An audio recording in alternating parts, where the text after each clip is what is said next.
The bridge of the human dreadnought times, Defiant Horizon times, was quiet when the transmission arrived. Admiral Sarah Chen sat in her command chair, reviewing supply reports from the new colonies in the Kepler frontier. Her crew worked at their stations with the calm efficiency that came from years of service together. Outside the reinforced windows, stars stretched endlessly in all directions, and 3 human colony worlds orbited peacefully in the distance. The communications officer suddenly straightened in her seat. "Admiral, we're receiving a priority transmission. Unknown origin. But the signal strength is massive." Chen looked up from her datapad. "Put it through." The main view screen flickered to life, and everyone on the bridge stopped what they were doing. The image that appeared was unlike anything most of them had seen before.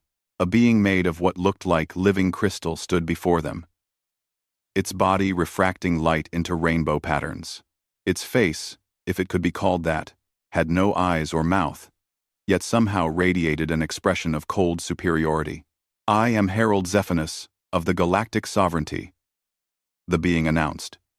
Its voice came through the speakers with perfect clarity, though Chen noticed its crystalline mouth never moved. Some kind of telepathic translation, she guessed. "You are the humans of Earth, correct?" Chen stood from her chair and walked closer to the screen. "I'm Admiral Sarah Chen, commanding officer of the Terran Defense Fleet, Kepler Sector. To whom am I speaking?" The crystalline being seemed to shimmer with what might have been amusement. "Your question reveals your ignorance. The Galactic Sovereignty is the supreme authority in this region of space. We have maintained order and peace among civilized species for 3,000 of your years. Your presence in the Kepler frontier has been noted and evaluated." "Noted and evaluated," Chen repeated slowly. She glanced at her second-in-command, Commander Marcus Rodriguez, who raised an eyebrow. "That's an interesting way to start a conversation." "This is not a conversation," Herald Zephinus said. "This is a formal notification of sovereignty law. You have violated Protocol 17 by establishing colonies in disputed territory. You have violated Protocol 9 by refusing to register your species with the Central Authority. You have violated Protocol 43 by developing weapons technology without proper oversight." Chen crossed her arms. "We didn't know about any of these protocols. This is our first contact with your organization. Ignorance is not an excuse," the Herald continued. "The protocols have existed for millennia. All species are expected to comply upon reaching interstellar capability. The Galactic Sovereignty has reviewed your case and determined the appropriate response." Around the bridge, Chen's crew exchanged looks. The tactical officer, a young woman named Lieutenant Yuki Tanaka, quietly brought up defensive systems on her console. Chen noticed, but didn't acknowledge it. "Good instincts." Herald Zephinus raised what might have been a hand. "The sovereignty requires the following actions within 48 of your hours. First, you will cease all expansion activities immediately. All construction on your colony worlds will stop. Second, you will surrender administrative control of 3 of your colony worlds to sovereignty management. These worlds will serve as tribute and demonstration of your compliance. Third, you will accept vassal status under sovereignty law. Your species will be assigned a guardian civilization to oversee your development. Fourth, you will provide complete technical documentation of all your weapon systems, ship designs, and military capabilities." The bridge had gone completely silent. Chen could feel the tension rising among her crew. She kept her voice level. "And if we refuse?" "Refusal is not anticipated," the Herald said. "In the 3,000 years of sovereignty administration, 47 species have received this ultimatum. All 47 complied within the specified time frame. The alternative to compliance is annihilation. The sovereignty maintains the largest military force in known space. Resistance would be brief and absolute." Chen stared at the screen for a long moment. She looked at the crystalline being, with its confident posture and its complete certainty. She thought about the words it had used: vassal status, tribute, surrender. She thought about the 3 colony worlds it demanded, where 15 million humans had built homes and lives and futures. Then, she started laughing. It wasn't a polite chuckle or a nervous giggle. It was a full, genuine laugh that echoed through the bridge. Commander Rodriguez looked at her in surprise. Then a slow grin spread across his face. Lieutenant Tanaka covered her mouth, shoulders shaking. Within seconds, the entire bridge crew was laughing, the tension breaking like a dam. Harold Zephinus tilted its crystalline head. "Explain your reaction." Chen wiped her eyes, still chuckling. I'm sorry. It's just... You're really doing this? The whole surrender or die speech? You actually think that's going to work? It has worked 47 times previously," the herald said. Its voice carried the first hint of confusion. "Yeah, well, you're about to make it 47 out of 48, Chen said. She walked right up to the view screen, looking directly at the alien being. "Let me explain something about humans, Harold. We're the species that looked at fire and decided to carry it around. We're the species that looked at wild wolves and turned them into pets. We looked at the ocean and built ships. We looked at the sky and built planes. We looked at space itself, the vacuum that wants to kill us in 100 different ways, and we said, I can work with this." The herald's crystalline body seemed to dim slightly. "Your point?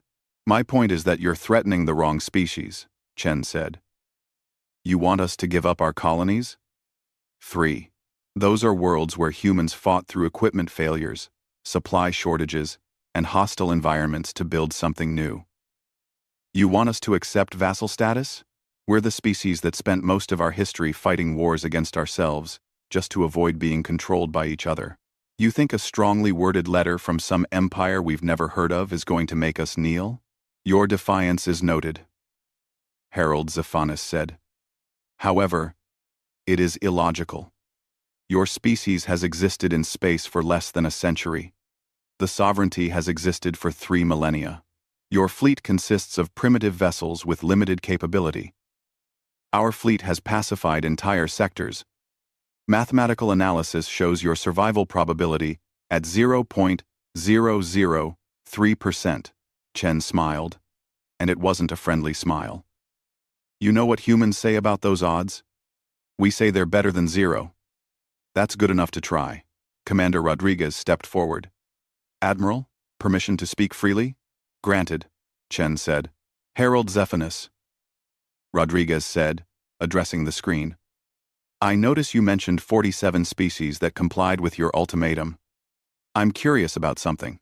How many of those species had nuclear weapons when they were still living on a single planet? How many of them had world wars? How many of them developed weapons specifically designed to destroy their own civilization?" The herald paused. "Such development is rare. Most species achieve interstellar travel through cooperation, not conflict." "That's what I thought," Rodriguez said. "So you've never dealt with a species like us before? A species that's been fighting itself for thousands of years. A species that invented the concept of mutually assured destruction and lived under that threat for decades without destroying itself.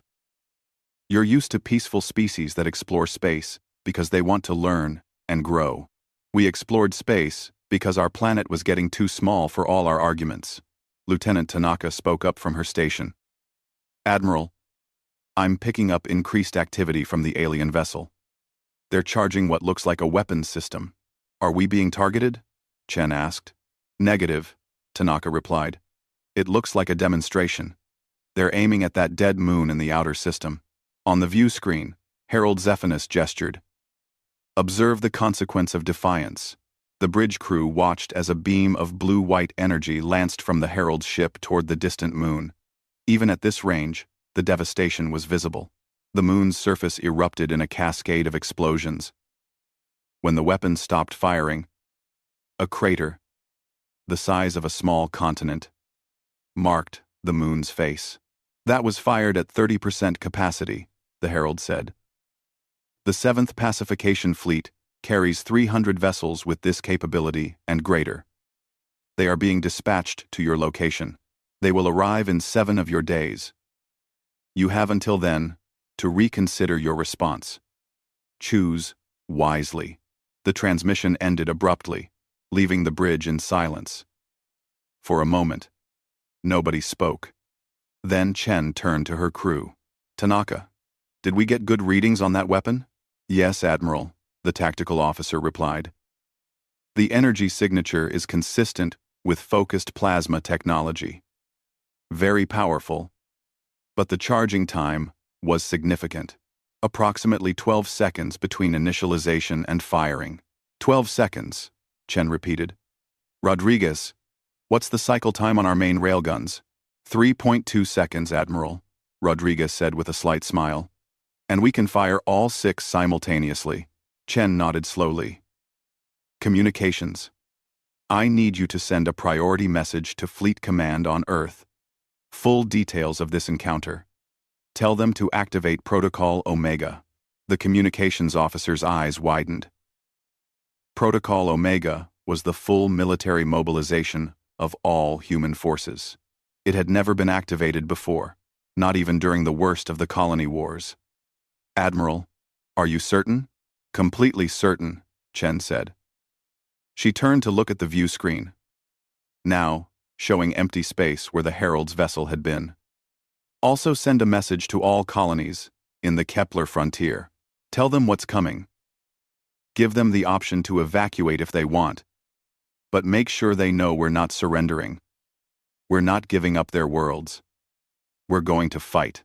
Rodriguez stepped closer and lowered his voice. Sarah, you saw what that weapon did to the moon. They have 300 ships. We have maybe 70 in this sector. I know the numbers, Marcus, Chen said quietly. But what choice do we have? If we give in now, we're vassals forever. Humanity doesn't do well with masters. We tried that for thousands of years on Earth, and it always ended the same way. Revolution. Rebellion. War. Better to fight now when we have some chance than to fight later when they've taken everything from us. You really think we have a chance? Rodriguez asked. Chen looked around the bridge at her crew. They were young, most of them. None of them had been alive during the last major war on Earth. They'd grown up in the peaceful expansion period, when humanity was united in its push toward the stars. But she could see something in their eyes now, something ancient and familiar. Determination, stubbornness, the same quality that had driven humans to survive ice ages and plagues and wars and disasters throughout their entire history. Yes, she said finally. I think we have a chance. Not because we're stronger or more advanced, but because we're too stubborn to quit. Every other species they've threatened probably did the math and realized fighting was suicide. But humans? We're the species that does stupid, impossible things just to prove we can. We climbed mountains because they were there. We went to our own moon with computers less powerful than a modern calculator. We've survived things that should have killed us 100 times over. She raised her voice so the entire bridge could hear. The galactic sovereignty thinks they can threaten us into submission. They think we're just another species that will fold when faced with superior force. They have no idea what they're dealing with. They're about to learn that humans don't surrender. We adapt. We overcome. We win by refusing to lose. Lieutenant Tanaka stood up from her station. Orders, Admiral? Chen smiled. Prepare for war. And someone get me a line to the other colony worlds. If the sovereignty wants a fight, we'll give them one they'll remember for the next 3,000 years. As the crew burst into action, Chen looked out at the stars. Somewhere out there, 300 alien warships were preparing to crush humanity. But somewhere else, on Earth and Mars, and hundreds of colony worlds, billions of humans were about to receive the news. She wondered what the sovereignty would think when they realized what they'd done. They hadn't just threatened humanity. They'd given humanity a reason to unite, a common enemy, and a challenge to overcome. The galactic sovereignty had issued a warning. The human fleet had laughed in defiance. Now came the hard part, making sure that laugh wasn't the last sound humanity ever made. The 7th Pacification Fleet moved through hyperspace like a school of silver fish, 300 warships traveling in perfect formation. On the bridge of the flagship Times Eternal Victory Asterisk, Fleet Admiral Crothon studied the tactical display with 4 of his 6 eyes, while the other 2 monitored the crew. He was a Vrexian, a species that had served the sovereignty for over 1,000 years, and he had commanded the 7th Fleet for 200 of those years. In that time, he had never lost a battle. He had never even been challenged. Status report. Crothon rumbled in his deep voice. Hyperspace transit proceeding normally, his navigation officer reported. We will arrive at the human colony system in 6 hours, Admiral. Crothon nodded, his large reptilian head moving slowly. And the humans? Have they responded to the ultimatum? Intelligence reports indicate increased military activity across all human-controlled space, the communications officer said. Their fleet is concentrating in the Kepler frontier. No indication of retreat or surrender. Foolish, Crothon said, but expected. Harold Zephanus reported unusual behavior during first contact. The humans laughed at the ultimatum. Armaning. Lav. The bridge crew exchanged glances. Several officers made gestures of confusion, movements specific to their various species, but all conveying the same meaning. No species laughed when faced with sovereignty power. Crothon's tactical officer, a thin insectoid named Zizix, approached with a datapad. Admiral, the Intelligence Division has compiled a comprehensive report on human civilization. You should review this before engagement. I've fought 40 species, Crothon said dismissively. What makes these humans special? Everything, sir, Zix replied, his mandibles clicking nervously. The Intelligence Division has marked this report as Priority Alpha. They recommend extreme caution. That got Crothon's attention. Priority Alpha was reserved for significant threats, and the Intelligence Division didn't issue such warnings lightly. He took the datapad and began reading. As he scrolled through the report, his expression shifted from confidence to confusion to something approaching concern. The report began with basic information. Humans were a carbon-based species from a planet called Earth in a remote sector. They had reached interstellar capability only 70 years ago. Standard biology. No natural weapons or armor. No telepathic abilities. On the surface, they seemed like one of the weakest species the sovereignty had ever encountered. But the next section made Crothon pause. It was titled, Evolutionary Context. Humans evolved on a death world. That was the Intelligence Division's assessment. Earth was classified as a Type 7 hazard planet. With extreme weather variations, high gravity, aggressive predator species, and a rotation period that forced adaptation to dramatic temperature changes. Most intelligent species evolved on gentler worlds. The Vrexians came from a planet with stable climate and few predators. The crystalline heralds grew on planets with barely any gravity.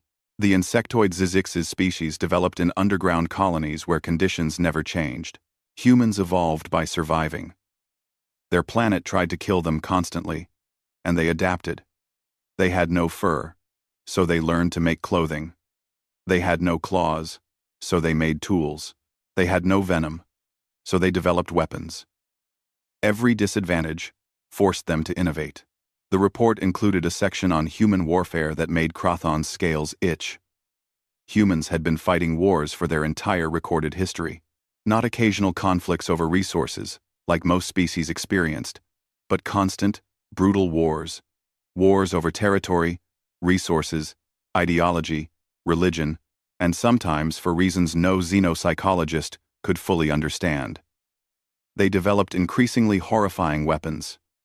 Clubs, swords, arrows, guns, bombs, chemical weapons, biological weapons, and finally nuclear weapons capable of destroying their entire civilization. They built weapons to destroy their own planet. Crothon read aloud. while they were still confined to one world? Yes, Admiral, Zizix confirmed. They developed planet-destroying weapons before they developed spaceflight. No other species in our records has done this. Most species consider such weapons unthinkable. Humans not only thought of them, but built thousands of them. Crothon continued reading. The next section covered human military doctrine, and it was deeply unsettling. Human warfare was built around the concept of total war. When humans fought, they committed everything. Their entire economy, their entire population, all their resources. Other species fought until the cost outweighed the benefit, then negotiated. Humans fought until they won, or until they were completely destroyed. The report included historical examples. A conflict called World War II had lasted 6 years and involved almost every nation on Earth. Over 60 million humans died, but they kept fighting. Another conflict called the Vietnam War lasted nearly 20 years. The Korean War technically never ended, frozen in a ceasefire that lasted decades. Humans didn't stop fighting. They sometimes paused, regrouped, and started again. They have a concept called Pyrrhic victory, Crothon read. Victory at such a high cost that it's almost indistinguishable from defeat. They have a word for this because it happens to them regularly, and they still consider it victory. Zeeks clicked his mandibles. The psychological profile suggests humans possess abnormally high levels of determination and what they call spite. They will continue fighting even when logic suggests surrender, sometimes purely to hurt their enemy. The report's section on human technology was equally disturbing. Human ships were primitive by sovereignty standards. Their weapons were crude, their power systems inefficient, their hull materials decades behind current technology. But their design philosophy was unlike anything the sovereignty had encountered. Most species designed ships to avoid damage. Heavy shields, fast engines, long-range weapons to strike from safety. Human ships were designed with the assumption that they would be damaged. They had redundant systems for everything. Multiple power cores, backup computer systems, compartmentalized sections that could be sealed off. Secondary control stations throughout the ship. A human vessel could lose half its systems and still function. Look at this, Crothon said, pointing to a schematic. This human destroyer has 14 separate power generators. Why would any ship need 14 generators? So that when 13 are destroyed, they still have power, Zeeks replied. Human military doctrine assumes catastrophic damage. They don't plan to avoid hits. They plan to survive them and keep fighting. The weapons section was simpler but no less concerning. Humans primarily used kinetic weapons, railguns that fired solid projectiles at extremely high velocities. Primitive, but effective. The projectiles were cheap to produce, required no special containment, and could be fired rapidly. More concerning were their missile systems. Human missiles had sophisticated guidance systems, could operate independently, and some variants could think and adapt to countermeasures. Crothon noticed a note at the bottom of the weapons section. Human weapons development appears to be driven by internal conflict, rather than external threats. All major weapons systems were designed to fight other humans. Implications for combat doctrine are unclear but potentially significant. The final section of the report was titled Cultural Analysis, and it was the longest section. Crothon almost skipped it. What did human culture matter when plasma cannons were involved? But Zizix insisted he read it, so he continued. Humans had a concept called persistence hunting. Before they developed weapons, early humans hunted by chasing prey animals until the animals collapsed from exhaustion. Humans weren't fast, but they could run for hours, days even, following their prey until it was too tired to continue. This strategy was encoded in human psychology. They didn't give up. They didn't stop. They pursued goals with what the report called obsessive determination. This trait appeared throughout human culture. Their literature was filled with stories of underdogs defeating superior enemies through determination. Their sports celebrated athletes who fought through injury and exhaustion. Their most respected historical figures were often people who refused to quit despite overwhelming odds. Failure was acceptable in human culture. Giving up was not. They have hundreds of sayings about this, Crothon read. Never give up. Never surrender. When the going gets tough, the tough get going. Fall 7 times, stand up 8. It's not about how hard you hit. It's about how hard you can get hit and keep moving forward. Yes, Admiral. The psychological assessment suggests that surrender is culturally unacceptable for humans. Even when faced with certain defeat, human military forces typically fight to total destruction rather than capitulate. They have numerous historical examples of small forces fighting to the last soldier against overwhelming enemies. Crothon set down the datapad and looked at the tactical display showing 300 sovereignty warships, the most powerful fleet in known space. He thought about the human fleet waiting for them, outnumbered and outgunned. By all logical analysis, the humans should surrender. They had to know they couldn't win. But logic didn't account for species that climbed mountains because they were there. Logic didn't account for species that developed world-destroying weapons while confined to one planet. Logic didn't account for species whose cultural identity was built around refusing to quit. Zeeks, Crothon said slowly, your honest assessment. What are our chances? The insectoid tactical officer was silent for a moment. Mathematically, Admiral, we cannot lose. We outnumber them 4-1. Our technology is superior. Our weapons have greater range and power. The probability of our defeat is less than 1%. But, Crothon prompted, hearing the hesitation. But the intelligence division notes that humans have won battles with worse odds multiple times throughout their history. And they've never faced an enemy from outside their planet before. Every war in their history was human versus human. This is their first war against aliens. The psychological profile suggests this may unite them in unprecedented ways. Crothon stood and walked to the main view screen, looking at the streaking lights of hyperspace. He had served the sovereignty for 200 years. He had brought peace and order to dozens of systems. The sovereignty maintained its power through overwhelming force and the certainty that resistance was futile. 47 species had submitted because they understood this truth, but humans apparently hadn't gotten the message.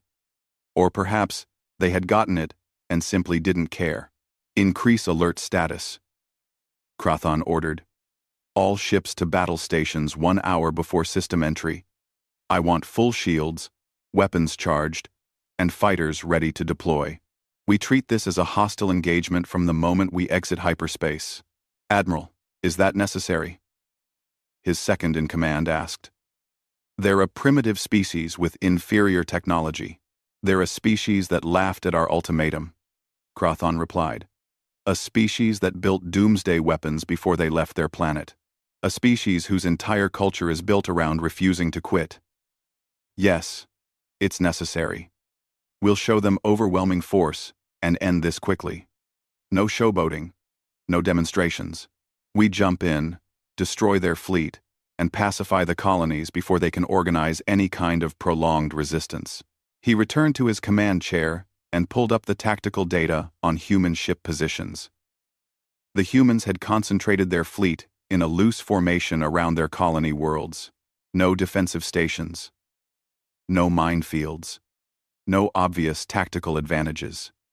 It looked like they were just waiting to die. Crothon frowned. That didn't match the profile of a species too stubborn to surrender. What were they planning? 6 hours until we find out, he muttered to himself. 6 hours until we see if the intelligence division is right to be worried. Around him, the 7th Pacification Fleet continued its inexorable advance through hyperspace. 300 warships that had never known defeat, carrying weapons that had shattered planets and broken civilizations. More than enough force to crush any resistance. Crothon hoped it would be enough. Because if the intelligence report was right, If humans really were too stubborn to know when they were beaten, this wasn't going to be a quick pacification. It was going to be a war. And the sovereignty hadn't fought a real war in over 1,000 years. The humans, on the other hand, had apparently never stopped. The Seventh Pacification Fleet emerged from hyperspace in perfect formation, 300 warships appearing simultaneously in the Kepler system like a swarm of metal locusts. On the bridge of the Times Eternal Victory *, Fleet Admiral Crothon watched his tactical display light up with contact markers as sensors swept the system. "Report," he ordered. "Human fleet detected," his tactical officer Zizix announced. 73 vessels confirmed. Composition matches intelligence estimates. 28 destroyers, 31 frigates, 9 cruisers, and 5 dreadnoughts. They're distributed across the inner system in what appears to be a defensive formation. Crothon studied the display. The human ships were scattered across an enormous volume of space, light seconds apart from each other. It made no tactical sense. Ships that far apart couldn't support each other, couldn't concentrate fire, couldn't coordinate maneuvers effectively. It looked less like a military formation and more like random placement. "Are they running?" Crothon asked. "Negative, Admiral. All human vessels have ceased acceleration. They're holding position." Zix's mandibles clicked thoughtfully. "The formation is unusual. It violates standard tactical doctrine for defensive operations. They're amateurs," Crothon's second-in-command said dismissively. "They've been in space for less than a century. They probably don't even understand proper fleet tactics." Crothon wasn't so sure. He remembered the intelligence report. The warnings about human unpredictability. Communications. Open a channel to the human fleet. Give them one final chance to surrender. The communications officer worked for a moment, then nodded. "Channel open, Admiral." "Human forces," Crothon broadcast. "This is Fleet Admiral Crothon of the Galactic Sovereignty 7th Pacification Fleet. You are outnumbered 4-1. Your technology is inferior. Your position is indefensible. Surrender now and your crews will be treated according to sovereignty law. Resist and you will be destroyed. You have 5 minutes to respond." The tactical display showed no change. The human ships remained in their scattered positions, unmoving. 4 minutes passed in silence. Then, with only seconds remaining in the ultimatum, a response came through. "Admiral Crothon, this is Admiral Sarah Chen of the Terran Defense Fleet." The voice was female, calm, and carried a hint of amusement. "We received your surrender offer and discussed it with our crews. The consensus was unanimous. Our response is, come and get us." Then, the human ships opened fire. The attack came from multiple directions simultaneously. Human vessels launching missiles from distances the Sovereignty had thought safe. Crothon barely had time to shout, "Evasive action." To 5. Quote, before the first impacts registered on his shields. But these weren't normal missiles. Sovereignty sensors detected the incoming ordnance and defensive systems automatically engaged, firing interceptor pulses designed to detonate missiles at safe distances. The interceptors worked perfectly, destroying the first wave of missiles. Then the missile debris kept coming. What the sensors had read as single missiles were actually clusters, outer casings protecting smaller warheads inside. When the interceptors destroyed the outer shells, they released dozens of smaller missiles that continued toward their targets. "Shields holding," the defensive officer reported. "But Admiral, those weapons are adapting. Each wave is slightly different. They're learning from our countermeasures." Crothon felt the first stirring of concern. Adaptive weapons required sophisticated computer systems and flexible programming. This wasn't primitive technology. Return fire. Target the nearest human vessel. Full power.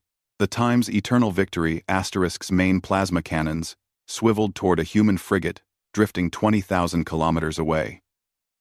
The weapons charged, building up the massive energy required for a ship-killing shot. 12 seconds later, they fired. 3 beams of blue-white plasma lanced across space, each carrying enough energy to vaporize a small mountain. The human frigate's shields flared and collapsed under the assault. Plasma burned through the hull. Explosions rippling across the ship's surface. Atmosphere vented from multiple breaches. Fires visible through ruptured sections. By all logic, the ship should have been dead. Instead, it rotated on thrusters and fired its main railgun. The magnetic acceleration was visible on sensors, a massive spike of electromagnetic energy as the railgun hurled a tungsten slug at relativistic velocity. The projectile crossed the distance in under 2 seconds, too fast for shields to fully respond. It punched through the Time's Eternal Victory **'s forward shields and slammed into the hull, penetrating 3 decks before its kinetic energy was finally absorbed. Alarms blared across the bridge. "Hull breach, decks 7 through 9, the damage control officer reported. "Emergency bulkheads sealed. 15 casualties." Crothon stared at the tactical display in disbelief. The human frigate was still fighting. Half its hull was breached. Fires burned throughout its structure. And it had to be losing atmosphere by the second, but it kept firing. As he watched, the frigate launched another salvo of missiles before finally going dark, its power core failing. "Admiral, multiple contacts," Zeeks shouted. "Human ships are accelerating. All of them simultaneously." The tactical display erupted with motion.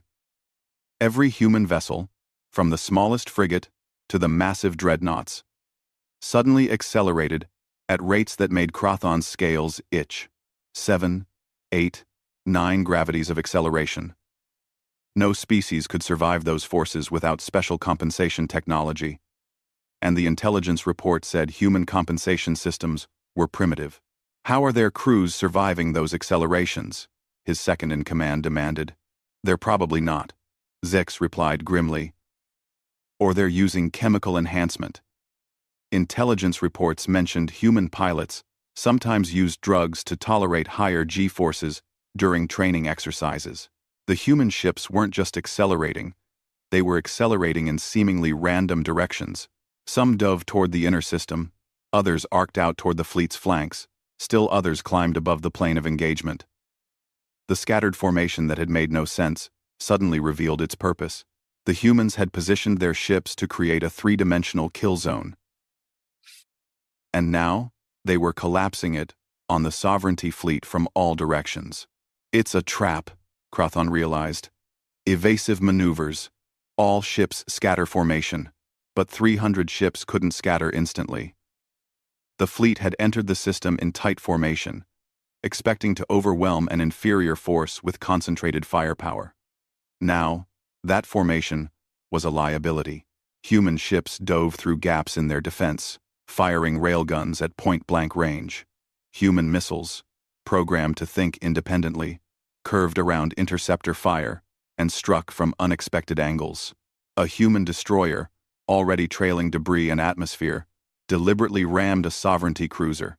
The collision was catastrophic for both ships. But before the destroyer broke apart completely, Crothon saw escape pods launching. The crew had evacuated, but they hadn't evacuated far. They were wearing some kind of powered armor, continuing to fight in the vacuum of space with personal weapons. "Are those infantry?" Zeeks asked in disbelief. "Are they fighting as infantry? In space?" "Apparently," Crothon growled. He watched as the armored humans attached themselves to the damaged Sovereignty cruiser with magnetic boots and began cutting through the hull with some kind of laser torches. "They're boarding. They're actually trying to board our ships in the middle of a fleet battle." More alarms sounded as the engagement devolved into chaos. The Sovereignty fleet's advantages in range and firepower meant nothing when human ships closed to knife-fighting distance. Railgun slugs tore through shields that were designed to stop energy weapons. Human missiles proved disturbingly intelligent, some deliberately missing their targets only to loop back around for another attack pass. "Shield emitter 4 is down," the defensive officer reported. "The human missiles are targeting our shield generators specifically. They're analyzing our defensive emissions and striking weak points. Crothon felt the deck shudder as another railgun slug impacted the Time's eternal victory asterisk. The humans were fighting like nothing he'd ever encountered. They took horrific damage and kept fighting. He watched a human cruiser lose its entire forward section to plasma fire, the ship literally breaking in half. But the aft section continued to fight, its remaining weapons firing until the power finally failed. "Casualties?" he demanded. "Fleet-wide, Admiral. We've lost 43 ships destroyed, 71 damaged," Zeeks reported. His mandibles were clicking rapidly, a sign of stress. "Human losses are 31 destroyed, 20 damaged." "But Admiral, the damaged human ships are still fighting. Our damaged vessels are withdrawing, according to protocol. But the humans are not." "What do you mean they're still fighting?" Crothon asked. "If a ship is damaged, it withdraws for repairs. Human doctrine appears different," Zeke said. He pulled up footage from the battle. "Watch this." The display showed a human destroyer that had lost its shields, suffered multiple hull breaches, and was venting atmosphere from at least 6 major ruptures. According to sovereignty protocols, such a vessel should withdraw immediately. Instead, the destroyer was conducting evasive maneuvers while continuing to fire all functional weapons. As they watched, a plasma beam struck the ship's engineering section. The destroyer's power output flickered, but didn't fail. "They're operating on emergency power," Ziegs explained. "Multiple redundant systems. Even catastrophic damage doesn't disable them immediately, and their crews are fighting in damaged sections, sealing breaches manually, rerouting power, repairing systems in real time during combat." Another explosion rocked the Time's eternal victory asterisk. Crothon gripped his command chair as the ship shook. "Damage report. Damage report. Direct hit to starboard weapons array," the tactical officer reported. "Plasma cannons 3 through 7 are offline. We've got fires on multiple decks. Damage control teams are responding." Crothon made a decision he'd never made in 200 years of service. "All ships, execute tactical withdrawal. Fall back to outer system. Reform at Rally Point Delta. Admiral?" His second-in-command looked shocked. "We're regrouping," Crothon snapped. But, even as he said it, he knew what it really was. The 7th Pacification Fleet, which had never retreated in its 1,000-year history, was running from a technologically inferior force. The human fleet didn't pursue. They couldn't. Most of their ships were barely functional, trailing debris and atmosphere. As the sovereignty ships accelerated away, Crothon got a final count of the damage. 43 sovereignty vessels destroyed, 71 damaged, over 30,000 dead. The humans had lost 31 ships, but they'd made the sovereignty pay dearly for each one. "They fought like demons," Ziggs said quietly. "No regard for their own survival. No concern for acceptable losses. They just kept coming." Crothon stared at the tactical display, watching the battered human fleet slowly regrouping around their colony worlds. The intelligence report had been right. Humans didn't fight like other species. They didn't calculate odds or consider cost-benefit analysis. They just fought, with a determination that bordered on insanity. "Communications," Crothon ordered, his voice heavy. "Send a priority message to the Sovereignty Council. Tell them we engaged the human fleet. Tell them we were forced to withdraw. Tell them—" He paused, the words bitter in his mouth. "Tell them we need reinforcements. The 7th Fleet alone is not sufficient to pacify the humans." As the message was transmitted, Crothon thought about Harold Zephinus's report. The humans had laughed when threatened with annihilation. Now he understood why. They weren't laughing because they thought they could win. They were laughing because they didn't care about the odds. They were going to fight anyway. And somewhere in the back of Crothon's mind, a disturbing question emerged. What would it take to make a species like this surrender? What force would be sufficient to break the will of beings who built weapons to destroy their own planet? Who fought with broken ships and dying crews? Who turned retreat into attack and turned certain defeat into bloody stalemate? He didn't know the answer. But he knew the sovereignty was about to find out. The Sovereignty Council chamber was a place of crystalline beauty, walls made of materials from 100 worlds reflecting light in patterns that most species found mesmerizing. Today, however, the beauty was lost on the assembled representatives. They sat in tense silence, watching the battle recordings from the Kepler system for the third time. Supreme Coordinator Velshar, a being of pure energy contained within a magnetic field, spoke first. Explain to me how the 7th Pacification Fleet, the most decorated military force in sovereignty history, was forced to retreat by a species that has barely mastered interstellar travel. Fleet Admiral Krathon stood before the council, his scales darker than usual with stress. The humans fought, unlike any enemy we have encountered. They showed no concern for casualties, no respect for tactical doctrine, and no inclination to surrender, even when facing certain destruction. That is not an explanation, Velshar replied coldly. That is an excuse. With respect, Supreme Coordinator, I disagree. Krathon activated the holographic display, showing the battle from multiple angles. Watch this engagement. A human destroyer, already critically damaged, rams one of our cruisers. This is not desperation. It's doctrine. They train for this. Their ships are designed with reinforced prows specifically for ramming attacks. Barbaric, one of the council members muttered. Effective, Krathon corrected. And here, watch this human frigate. It takes a direct hit from our most powerful plasma weapons. Hull breached, life support failing, power systems critically damaged. Any rational crew would evacuate.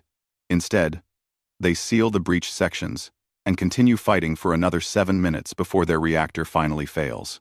The council watched in silence. The recordings showed human ships fighting under conditions that should have left them dead or disabled.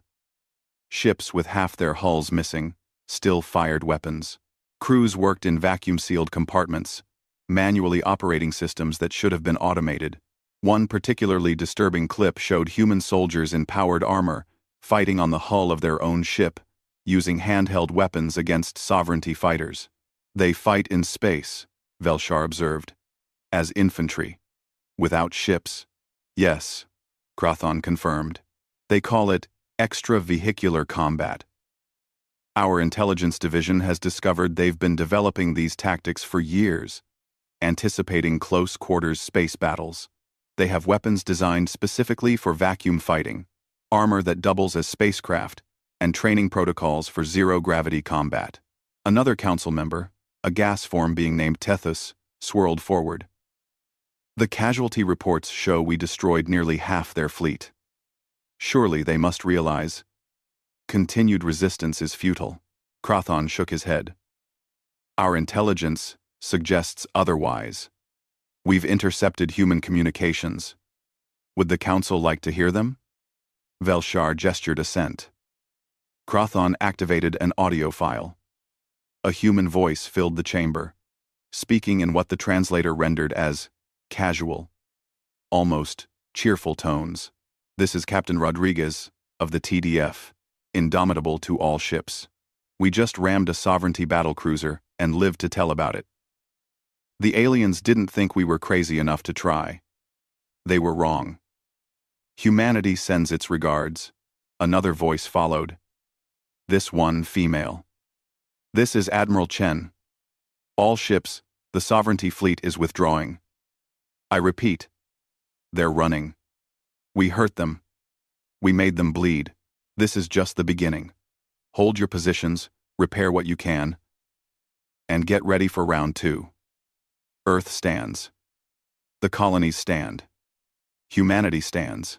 The final clip was from a general broadcast, apparently sent to all human colonies. A man with gray hair and a stern expression spoke directly to the camera. To all human citizens throughout known space. Today, the Terran Defense Fleet engaged the Galactic Sovereignty's 7th Pacification Fleet. We were outnumbered 4-1. We were technologically inferior. By every reasonable calculation, we should have been annihilated. Instead, we forced them to retreat. Yes, we took losses. Yes, we have wounded. Yes, some of our ships are barely functional. But we're still here. We're still fighting.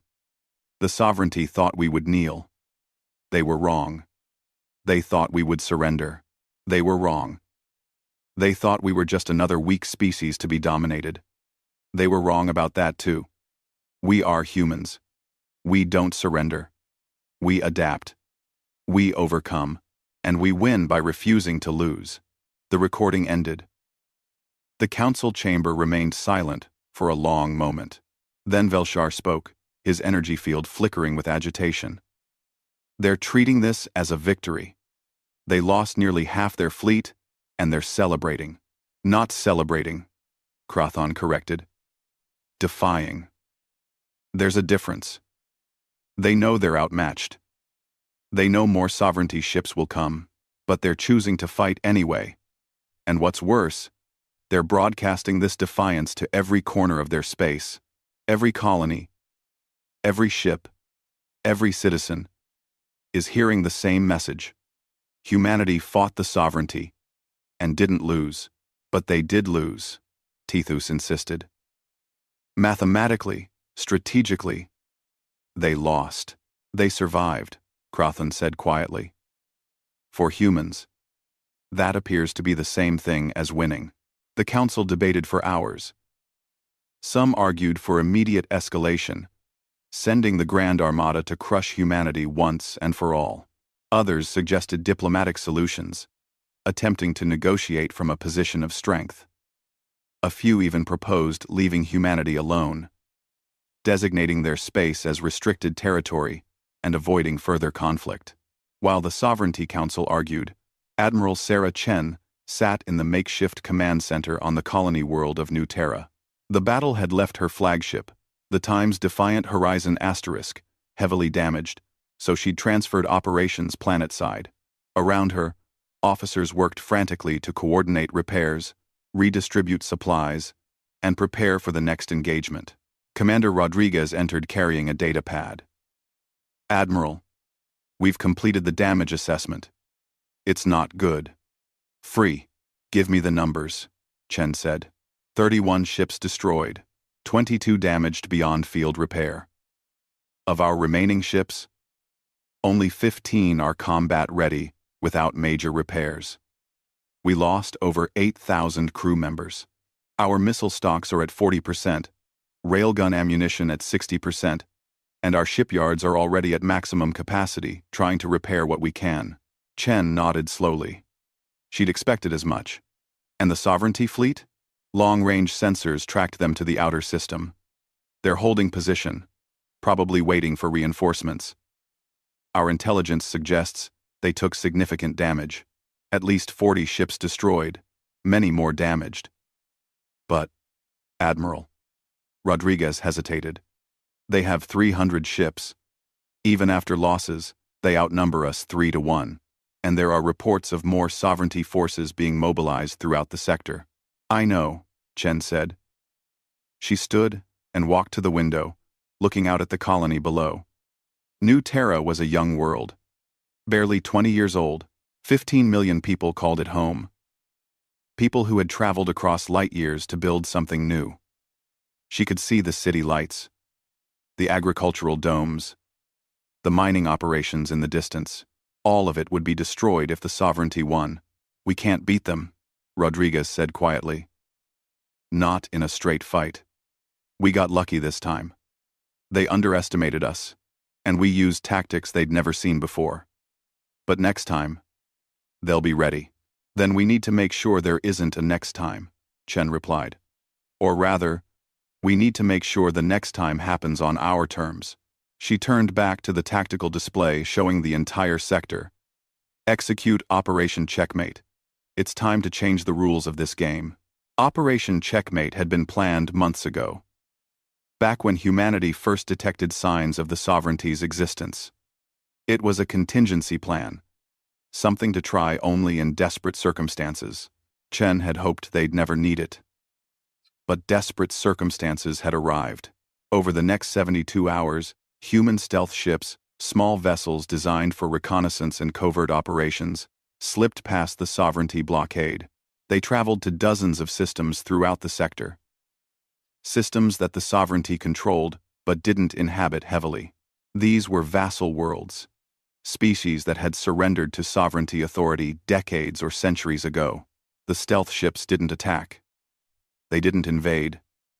They simply broadcast a message to all species living under sovereignty rule. This is a message from humanity. We are currently at war with the galactic sovereignty. They demanded we surrender, accept vassal status, and give up our worlds. We refused. They sent their 7th pacification fleet, 300 warships, to force our compliance. We fought them. We made them bleed. We made them retreat.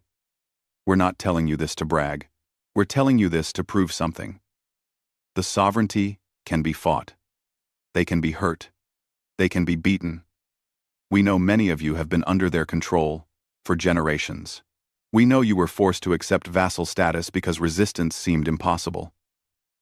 We're here to tell you it's not impossible. We're fighting. If you want to fight too, fight. If you want to resist, resist.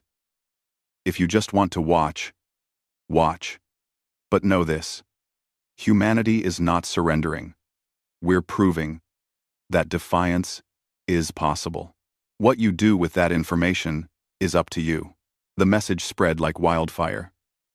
Within days, the first reports of unrest reached the Sovereignty Council. A mining colony in the Turthan system had stopped shipments to sovereignty worlds. A manufacturing center in the Quellis system had suffered mysterious equipment failures. A vassal species, called the Kelthans, had formally requested renegotiation of their treaty status. It was just the beginning. The sovereignty had maintained control through the perception of invincibility. They were the supreme power. Resistance was futile. Compliance was inevitable. Humanity had shattered that perception. One small species, fighting against impossible odds, had forced the mighty 7th Fleet to retreat. If humans could do it, maybe others could too. Back on the Times Eternal Victory *, Fleet Admiral Crothon read the reports of growing unrest with mounting dread. They're not just fighting us, he told Zizix. They're undermining the entire foundation of sovereignty control. The Council is furious, Ziggs reported. They're mobilizing the Grand Armada. 3,000 ships.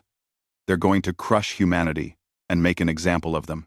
Crothon looked at the tactical display showing human space. Such a small region. Really. A few dozen systems. A few 100 million beings. Against the full might of the sovereignty, they had no chance. But a nagging doubt gnawed at him. The humans had to know this. They had to understand they couldn't win a war of annihilation against a force that controlled thousands of worlds. So why were they still fighting? Why were they broadcasting messages of defiance? Why were they encouraging other species to resist? Unless they weren't trying to win the war. Unless they were trying to win something else entirely. They were trying to break the sovereignty's control by proving it could be broken. They were fighting not to achieve victory, but to inspire rebellion. It was insane. It was brilliant. It was the most dangerous thing Crothon had ever encountered. Because even if the sovereignty destroyed humanity completely, the damage was done. The message was out. The perception of invincibility was shattered. How long until the Grand Armada arrives? Crothon asked. 4 weeks, Zix replied. 4 weeks, Crothon repeated. 4 weeks for humanity to prepare. 4 weeks for their message to spread further. 4 weeks for more vassal species to start questioning their status. 4 weeks for the sovereignty's carefully maintained order to continue unraveling. He wondered what the humans would do with that time. Knowing them, something unexpected, something dangerous, something that would make the coming battle even more complicated than it already was. Prepare the fleet, Crothon ordered. When the Grand Armada arrives, we'll need to be ready for anything. Because if there was one thing he'd learned about humans, it was that they were never predictable. And they never, ever gave up. The Grand Armada of the Galactic Sovereignty emerged from hyperspace like a wall of metal and light. 3,000 warships, representing the combined military might of a dozen species, and hundreds of worlds. They filled the space around Earth's solar system with their presence. A show of force, unprecedented in recent sovereignty history. On the bridge of the Super Dreadnought Times Absolute Authority *, Supreme Fleet Commander Zelnoth watched the tactical displays with satisfaction. The commander was a member of the Aelthar species, beings of pure thought given form through technology. Zelnoth had existed for over 500 years, and had commanded fleets for 300 of them. This would be the greatest victory of a long and distinguished career. Human fleet positions? Zelnoth asked. The question transmitted directly from thought to the ship's communication systems. The humans have concentrated their entire remaining fleet around Earth and Mars, the tactical officer reported. 147 vessels detected. They've been reinforced since the Kepler engagement. Zelnoth observed the human formation with interest. The humans had positioned their fleet in defensive layers around their homeworld. It was a conventional strategy, one that made tactical sense. Protect the core. Make the enemy pay for every inch of space they took. It would be ineffective against overwhelming force, but it showed the humans had learned something about proper military doctrine. Open all channels, Zelnoth commanded. I will address the humans directly. Within seconds, every communication device in the solar system received the broadcast. Every human ship, every space station, every colony on Mars and the outer planets, even personal devices on Earth itself. Humans of Earth. Zelnoth's voice echoed across the void. This is Supreme Fleet Commander Zelnoth of the Galactic Sovereignty. You see before you 3,000 warships, the largest fleet assembled in recent history.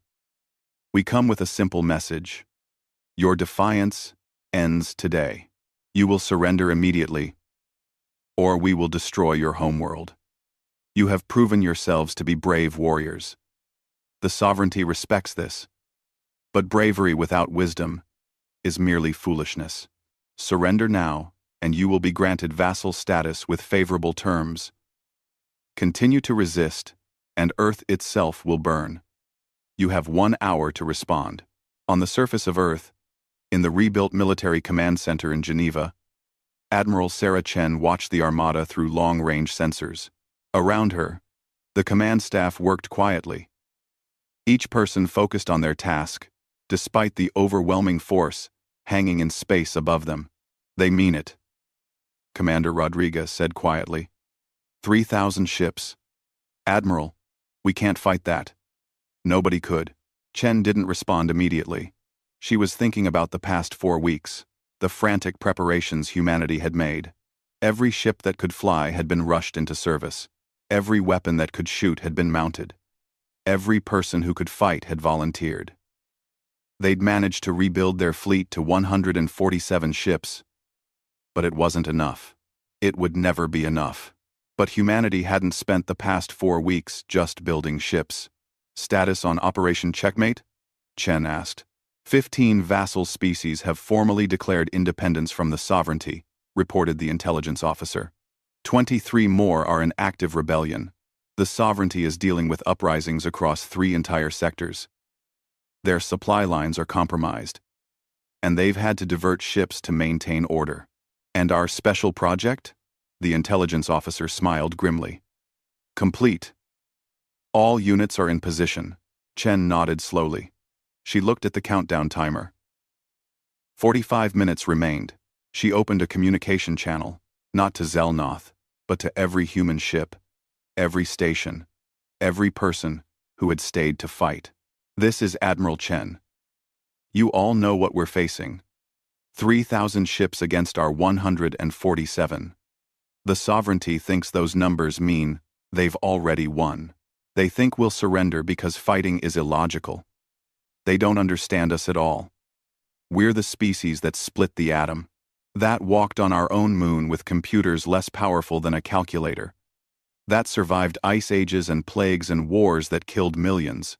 We're the species that looked at impossible odds and said, challenge accepted. The sovereignty wants us to kneel. My response is the same as it was at Kepler. Come and get us. She closed the channel and turned to Rodriguez. Execute final phase. All ships to battle stations. Activate the network. In the outer solar system, beyond the orbit of Neptune, something stirred. Objects that had been drifting in the cold darkness for weeks suddenly powered up. They were small, barely larger than a human, shaped like elongated cylinders. There were thousands of them, hidden throughout the Oort cloud, invisible to sovereignty sensors among the countless chunks of ice and rock.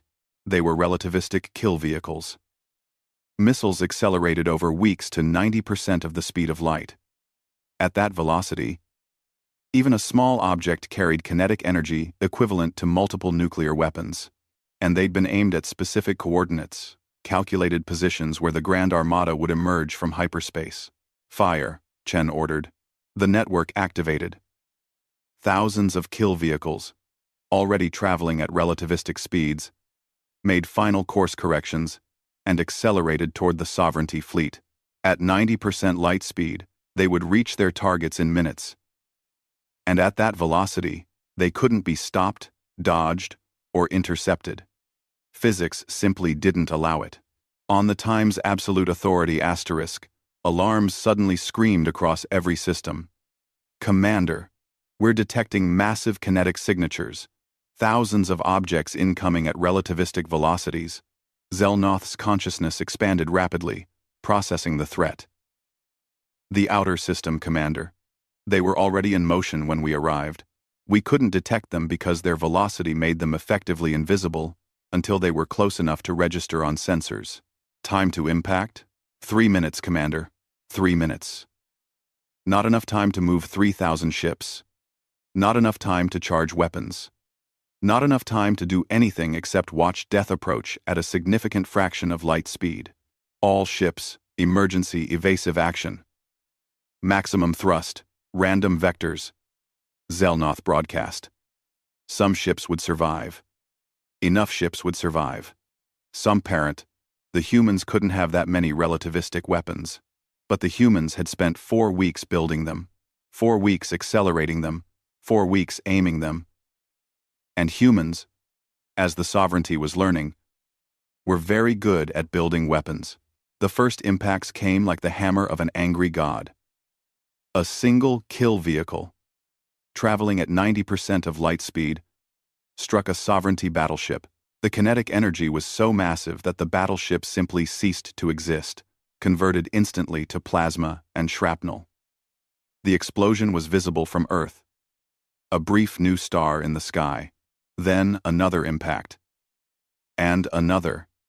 And another. The kill vehicles had been programmed to seek the largest targets, the capital ships, and super dreadnoughts that formed the core of the sovereignty fleet. They struck with unstoppable force, each impact destroying or crippling a ship that represented decades of construction and thousands of crew members. The Grand Armada scattered, ships fleeing in all directions, desperate to avoid the relativistic bombardment. In 15 minutes, the perfectly organized formation became chaos. 200 ships were destroyed outright. 300 more were damaged. The rest were scattered across the inner solar system. Formation broken, coordination shattered. And then the human fleet attacked. 147 ships against what remained of 3,000 sounded impossible. But the sovereignty ships were scattered, damaged, and demoralized. The humans struck in coordinated groups, targeting isolated ships, using the same brutal close-quarters tactics they'd employed at Kepler. Railguns, fired at point-blank range. Missiles pursued fleeing ships. Human vessels, already damaged from previous battles, threw themselves at sovereignty ships with suicidal determination. The Times Defiant Horizon asterisk, Admiral Chen's flagship, was one of the most damaged ships in the fleet. The battle at Kepler had left her with hull breaches across 3 decks, 1 engine destroyed, and shields operating at 40% capacity. She'd been patched together in field repairs, held together by welds and determination. Chen stood on the bridge, which was partially open to vacuum on one side, forcing the crew to work in pressure suits. Target the Sovereignty command ship. All weapons, full power. Admiral, our shields are failing, the defensive officer reported. One more hit, and we'll have multiple hull breaches. Then we'd better hit them first, Chen replied. The Times' Defiant Horizon Times accelerated directly toward the Times' Absolute Authority asterisk, ignoring the plasma fire that tore at her weakened shields.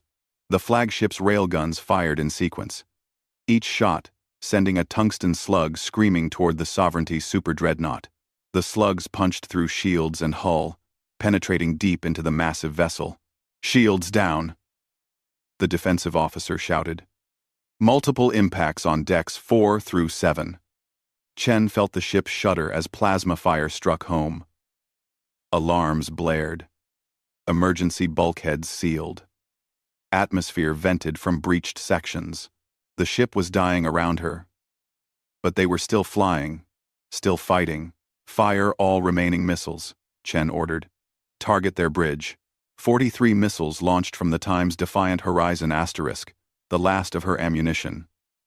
They curved through space, adapting to countermeasures, seeking the specific coordinates Chen had designated. Most were destroyed by Sovereignty defensive systems. 7 got through. The missiles struck the Times' Absolute Authority asterisk's command deck in a cascade of explosions. The Super Dreadnought's shields flared and collapsed. The bridge, where Supreme Fleet Commander Zelnoth had stood moments before, became a crater of molten metal and shattered technology. "Sovereignty command ship is disabled," Rodriguez shouted. "They're venting atmosphere and losing power." Chen allowed herself a small smile, but it faded quickly as new damage reports flooded in. The Times' Defiant Horizon Times was falling apart. Life support was failing on 12 decks. Main power was at 15%. The ship's structural integrity was compromised to the point where any significant maneuver might break her spine. "Admiral, we need to evacuate," Rodriguez said urgently. "The ship won't survive another hit." "No," Chen said firmly. "Not yet. Broadcast the message. All channels." The communications officer, working from a backup station because the main console had been destroyed, nodded and opened every frequency. "To every species listening." Chen's voice echoed across the solar system. "This is Admiral Sarah Chen of the Terran Defense Fleet. This is how you say no to tyranny. This is how you fight for your freedom. You don't surrender because the odds are bad. You don't quit because victory seems impossible. You fight until your ship breaks. Then, you fight in the wreckage. You fight until you can't fight anymore. And even then, you don't give up, because freedom isn't given, it's taken. Peace isn't granted, it's earned. And dignity isn't bestowed, it's claimed." She paused, watching the tactical display. The battle was still raging, but something had changed. Sovereignty ships were retreating. Not in an organized withdrawal, but in panicked flight. They'd come expecting to crush a primitive species. Instead, they'd been bloodied, their command structure shattered, their invincible fleet proven vulnerable. "We didn't start this war," Chen continued. "The Sovereignty did when they demanded we kneel. We're finishing it by refusing to fall. To all vassal species, to all beings living under Sovereignty control. You see what we've done. We're not special. We're not superior. We're just stubborn enough to fight for what's ours. If we can do it, you can do it." The transmission ended. Chen turned to Rodriguez. "Now we can evacuate." The crew of the Times' Defiant Horizon Times abandoned ship in an orderly evacuation, moving through damaged corridors in pressure suits, helping wounded crew members, carrying what equipment they could. Chen was the last to leave, standing on the shattered bridge as her ship groaned and buckled around her. "I'm sorry," she whispered to the ship. Then she activated her suit's thrusters and pushed away from the dying vessel. Behind her, the Times' Defiant Horizon Times finally broke apart, the structural damage too severe to sustain. The ship split in 3 sections, each piece tumbling slowly through space, a monument to stubborn defiance. The Battle of Earth lasted 6 more hours. When it finally ended, the Sovereignty fleet had retreated, leaving behind 500 destroyed ships and thousands of dead. The human fleet was reduced to 43 functional vessels.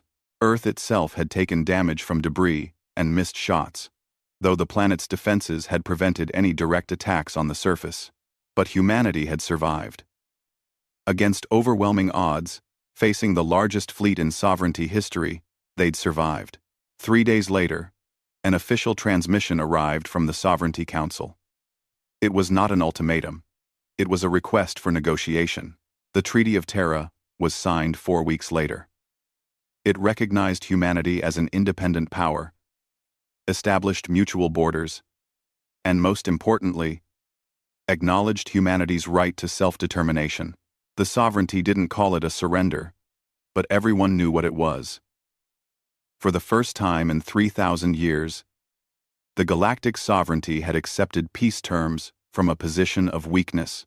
The treaty had wider implications. Within a year, 15 vassal species had negotiated independence. 20 more had gained increased autonomy. The Sovereignty's absolute control had been broken, not by a stronger power, but by the simple proof that they could be resisted.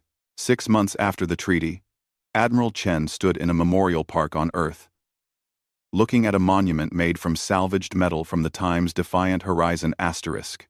It was a simple structure, listing the names of every person who had died in the war. Over 30,000 names. Too many names. A young officer approached, saluting. "Admiral Chen, I'm Lieutenant Morrison. I wanted to thank you." "For what?" Chen asked. "For not surrendering," Morrison replied. "My parents were on one of the colony worlds the Sovereignty demanded as tribute. If you'd given in, I would have grown up as a vassal. Instead, I grew up free." Chen smiled tiredly. "We didn't win. You know, we lost ships, people, resources. By any reasonable measure, we lost. But we survived," Morrison said. "Isn't that the same thing for humans?" Chen looked at the memorial, at the thousands of names carved in metal from a ship that had fought until it broke. She thought about all the people who had refused to kneel, who had fought against impossible odds, who had changed the course of galactic history simply by being too stubborn to quit. "Yes," she said finally. "For humans, that's exactly the same thing." Above them, in the orbital shipyards, new vessels were being constructed. Larger, more advanced, incorporating lessons learned from the war. The shipyards worked day and night, building humanity's future. Because the treaty had brought peace. But peace required strength to maintain. The Galactic Sovereignty had issued a warning. The human fleet had laughed in defiance. And in doing so, humanity had changed the galaxy forever. They'd proven that defiance was possible, that resistance could succeed, that the will to fight mattered more than the odds of winning. Other species would remember that lesson. The Sovereignty would remember too. And they would never again make the mistake of thinking humanity would simply surrender. Because surrender was logical. Because humans, as the galaxy had learned, weren't logical. They were stubborn, determined, and too spite-driven to acknowledge when they were beaten. And sometimes, that was enough to change everything.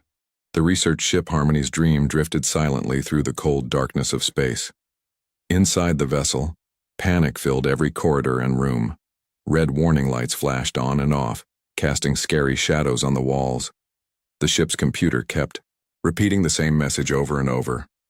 "System failure, life support critical, system failure, life support critical." Captain Vell pressed his long, thin fingers against his forehead. His blue skin had turned pale with worry. Around him, his crew worked frantically at their control panels, trying to fix what could not be fixed. Sparks flew from broken machines. The air was getting thinner with each passing minute. "Captain," called out his second officer, Nira. Her crystal-like eyes reflected the red warning lights. "The main power core is completely dead. We cannot restart it." Vell closed his eyes. 43 souls depended on him. 43 beings who trusted him to keep them safe in the vast emptiness of space. Now they were all going to die, slowly, suffocating in the darkness. "How long do we have?" Vel asked, though he feared the answer. "Maybe 6 hours, Captain. 8 if we shut down all non-essential systems. 8 hours. 8 hours for a miracle to happen.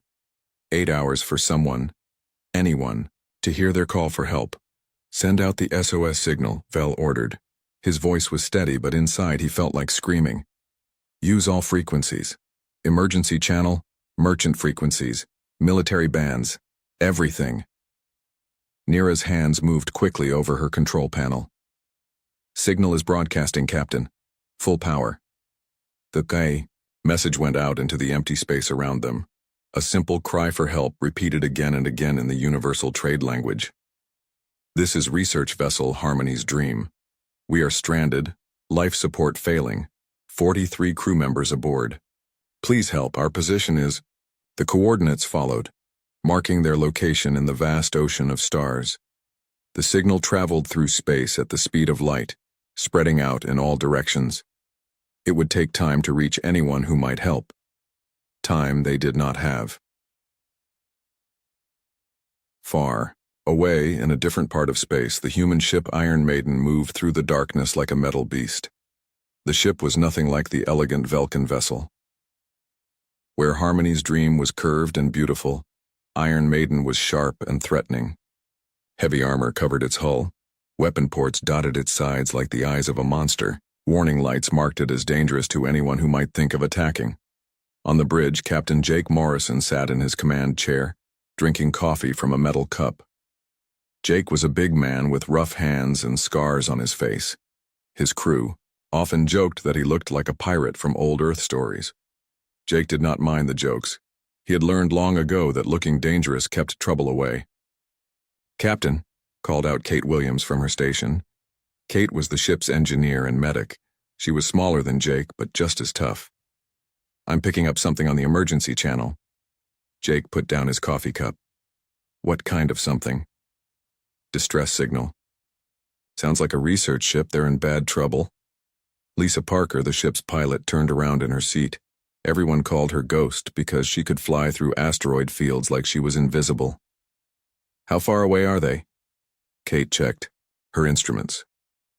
"About 3 hours at full speed, but Captain—" She paused, looking worried. "But what?" Jake asked. "The signal is in Velkin. I ran it through the translator. It's definitely a civilian research ship. No weapons, no military escort." Marcus Rodriguez, the weapons specialist, laughed from his station. Everyone called him Tank because he was built like one.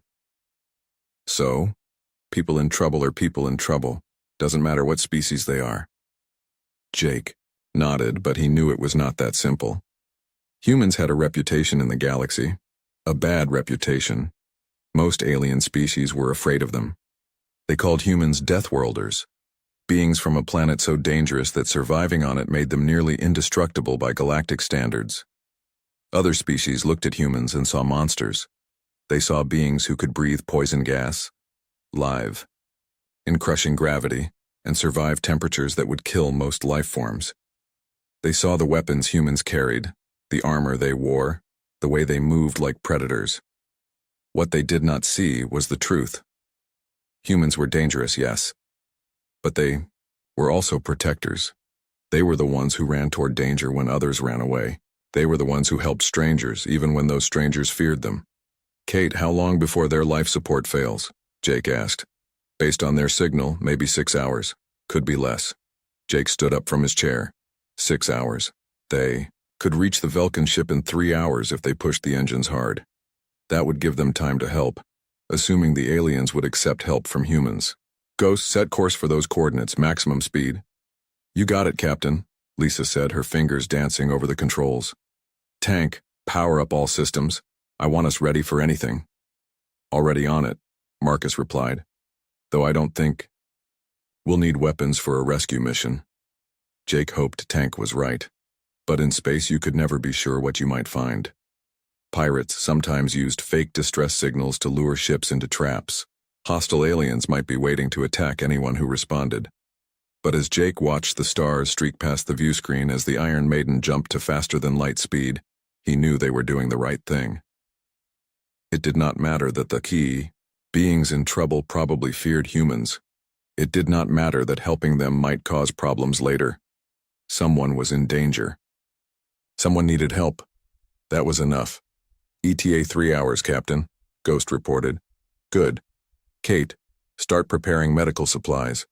We don't know what condition they'll be in when we reach them. What kind of supplies? We don't know much about Velkin.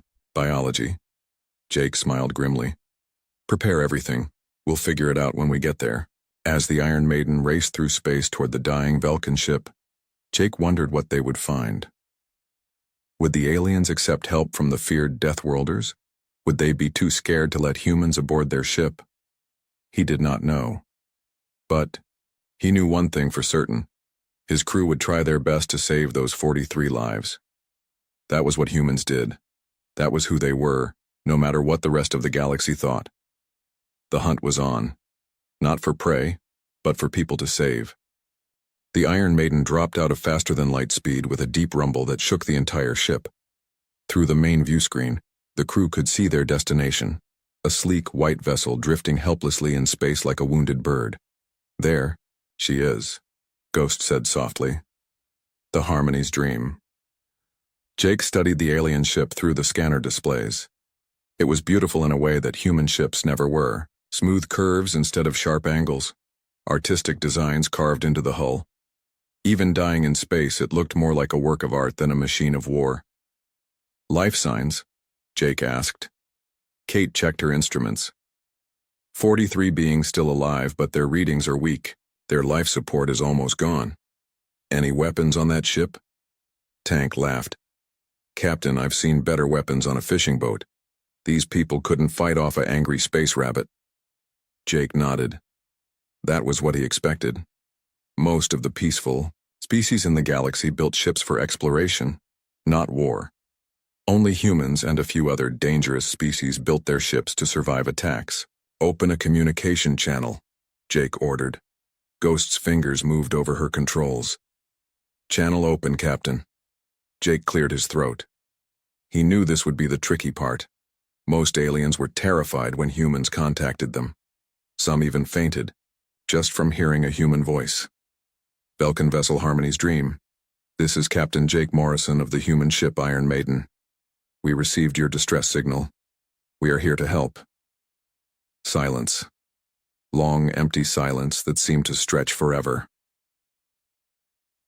On the bridge of the Harmony's dream, Captain Vel stared at the communication panel like it had just grown teeth. Around him, his crew had gone completely still. Some of them were shaking. Did he say human? Whispered Nira. Vel's mouth felt dry. Humans. The Deathworlders had answered their call for help. The most feared species in the galaxy was sitting right outside their ship offering assistance. Every Velkin child grew up hearing stories about humans. They were monsters from a world of poison and fire. They breathed death itself and could crush bones with their bare hands. Their ships carried enough weapons to destroy planets. They were predators who hunted among the stars. But they were also here, and Captain Vel's people were dying. Captain, Nira said quietly, what do we do? Vel looked around his bridge. Half his crew looked ready to run. The other half looked ready to faint. Everyone was waiting for him to make a decision that could save them all or doom them all. He thought about the stories, but he also thought about the human's voice. It had been deep and rough, yes. Scary, yes. But it had also sounded concerned. Could monsters feel concern? Vel reached for the communication controls with a shaking hand. Human ship Iron Maiden, he said, trying to keep his voice steady. This is Captain Vel of the Harmony's dream. We accept your offer of help. On the Iron Maiden, Jake smiled. Good. We're going to move closer to your ship. Don't be alarmed by our appearance. We mean no harm. He cut the channel and turned to his crew. Ghost, take us in nice and slow. Kate, start preparing for emergency medical treatment. Tank, power down all weapon systems. I don't want to scare them more than we already have. Too late for that. Captain, Tank said with a grin. I bet they're all hiding under their beds right now. Be nice, Tank. These people are probably more scared of us than we are of them. As the Iron Maiden moved closer to the Velkin ship, Jake could see the difference between their vessels more clearly. Where his ship looked like a weapon, theirs looked like a flower. Where his ship was built for war, theirs was built for peace. Captain, Kate said, studying her scanners. I'm reading their biology now. They're much more fragile than us. Lower bone density, thinner skin, weaker hearts. Their normal gravity is about 1/3 of Earth normal. Jake frowned. That was going to make this rescue very complicated. Everything about human ships was designed for human strength and human needs. The artificial gravity alone might crush the aliens. The air pressure might be too much for their lungs. Can we adjust our life support systems for them? I can try, but it won't be perfect. We might need to evacuate them to a safer area of our ship. Do what you can. Ghost, bring us alongside their ship. Careful now. If we bump into them, we might crack their hull. Captain Vel watched through his viewports as the human ship approached. It was massive compared to the Harmony's Dream. Dark metal covered in weapon ports and armor plating. Warning lights blinked along its hull like the eyes of a hunting beast. By the stars? Breathed Nira. It's a warship. It's a merchant vessel, Vel corrected, reading the identification signals. But he understood her confusion. To Velkin eyes, even a human cargo ship looked like an instrument of destruction. The human ship moved with surprising grace for something so large and menacing. It positioned itself carefully next to the Harmony's Dream. Close enough to help, but not so close as to seem threatening. The communication channel crackled to life again. Harmony's Dream. We're going to extend a docking tube to your ship. Once connected, we can begin evacuating your crew to safety. Vel's crew exchanged nervous glances. Going aboard a human ship was like walking into the mouth of a monster, but staying on their own ship meant certain death. Understood, Iron Maiden. We will prepare our people. Jake watched as the docking tube extended from his ship to the alien vessel. It was a delicate operation. The Velkin ship was so fragile that too much pressure from the docking clamps might crush their airlock. Connection secure, Ghost reported. Their ship is sealed to ours. Good. Kate, Tank, you're with me. Ghost, stay on the bridge and monitor both ships. Jake stood up and walked toward the airlock. This would be the real test. Most aliens who saw humans in person either ran away screaming or fainted from shock. These Velkins were trapped, they couldn't run. He just hoped they wouldn't all pass out when they saw him. At the airlock, Jake paused. Through the small window, he could see the other side of the docking tube. Waiting there was a tall, thin figure with blue skin and large, frightened eyes. Captain Vel, he assumed. The alien leader who had decided to trust the dangerous humans with his crew's lives. Jake took a deep breath and opened the airlock door. The real first contact was about to begin. Jake stepped through the airlock and into the docking tube. Each footstep echoed loudly in the metal corridor. At the other end, Captain Vel waited, trying to look brave but clearly terrified. When Jake reached the Velkin airlock, he had to duck, his head to fit through the doorway. The entire ship seemed built for beings much smaller and more delicate than humans. He moved slowly, carefully, like a giant trying not to break tiny glass sculptures. Captain Vel, Jake said, keeping his voice as soft as possible. I'm Captain Morrison. Vel looked up at the human towering above him. Jake was not even particularly tall for a human, but to Velkin eyes he looked like a mountain that could walk and talk. The alien's crystal blue eyes were wide with fear, but he stood his ground. Captain Morrison, Vel replied, his voice shaking, slightly. Thank you for answering our distress call. Behind Vel, other Velkins peered around corners and through doorways. Some gasped when they saw Jake. Others simply stared in shock. A few quickly disappeared back into hiding. Jake noticed their reactions and felt bad for scaring them. We're here to help, he said gently. My crew is preparing our medical bay and emergency shelters for your people. Our ship, Vel began, cannot be repaired in time, Jake finished honestly. I'm sorry, we'll have to evacuate everyone to the Iron Maiden. The idea of 43 Velkans boarding a human warship clearly terrified Captain Vel, but death terrified him more. What do we need to do? Vel asked. Kate and Tank joined Jake in the Velkan ship, carrying emergency medical supplies and portable life support units. The moment they entered, 3 Velkans fainted at the sight of Tank. He was built like his nickname suggested, wide, solid, and covered in scars from his military days. Maybe I should wait outside, Tank whispered to Jake. No, we need all hands for this evacuation.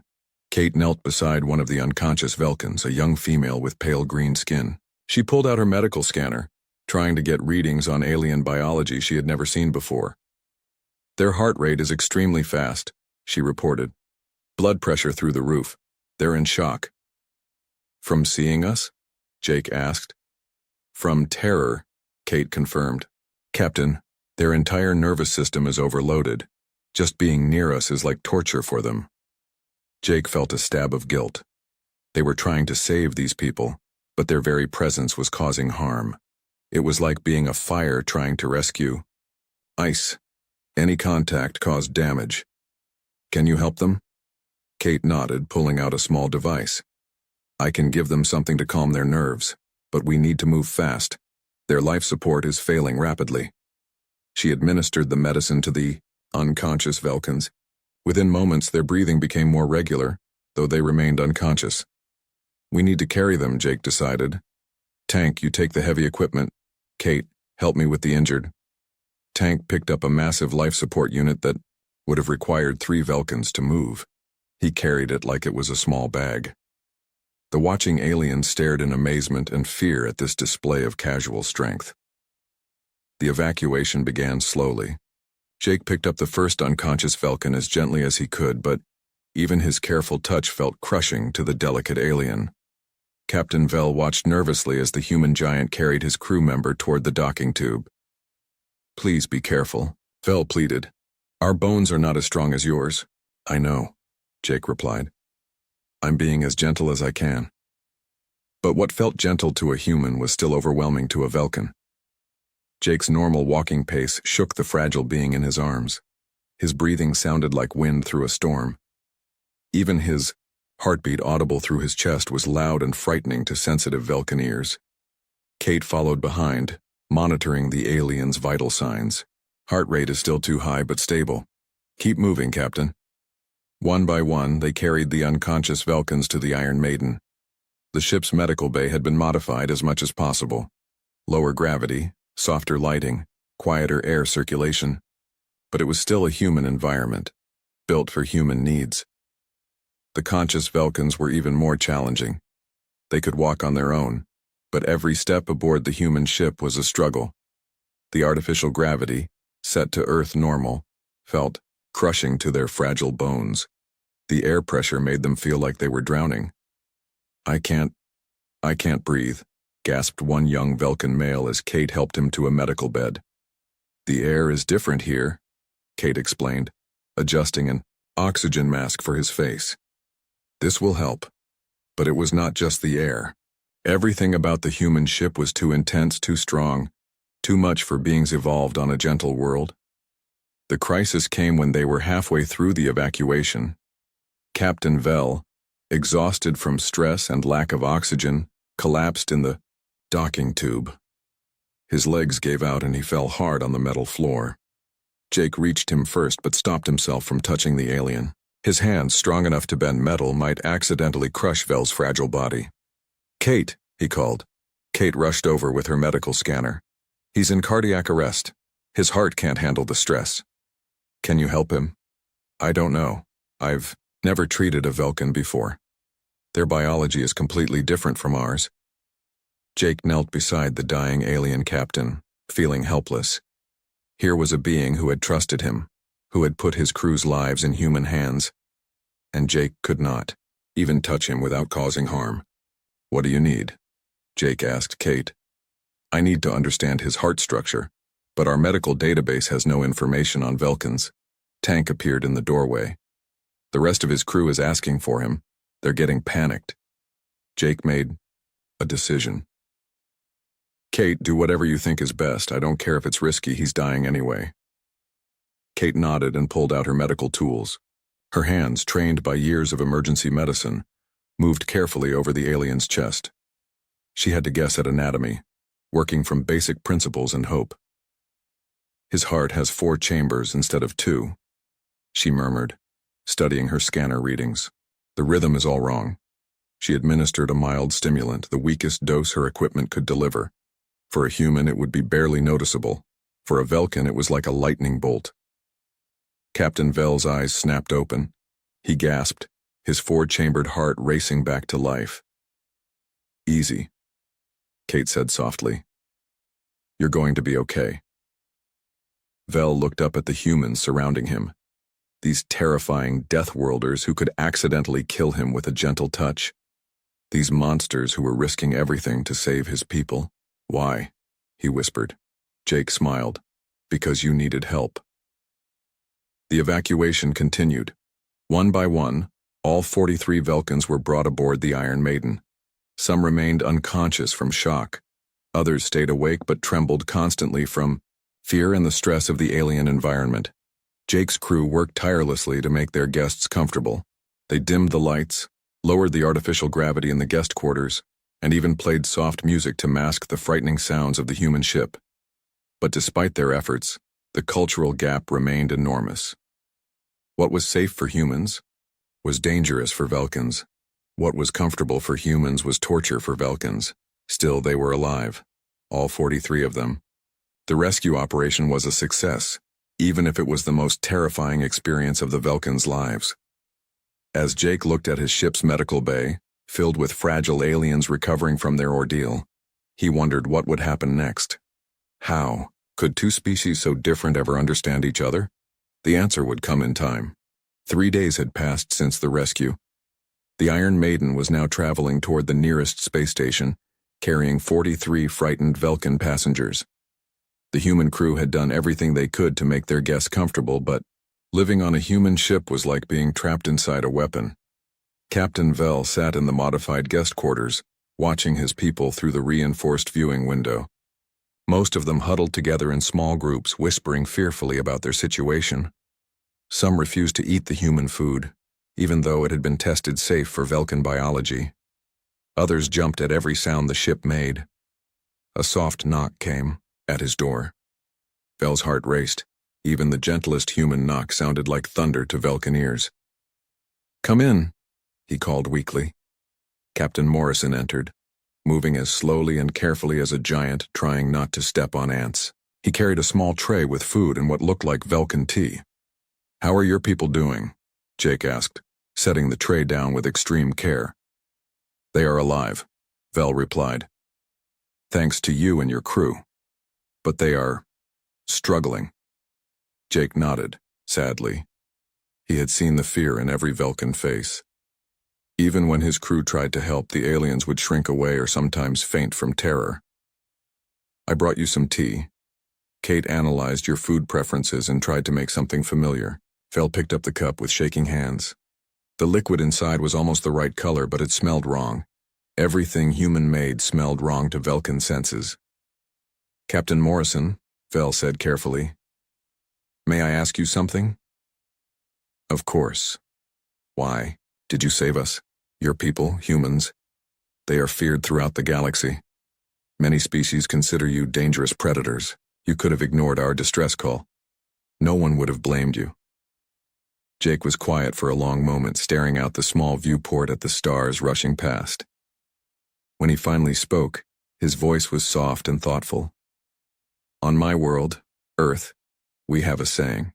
With great power comes great responsibility.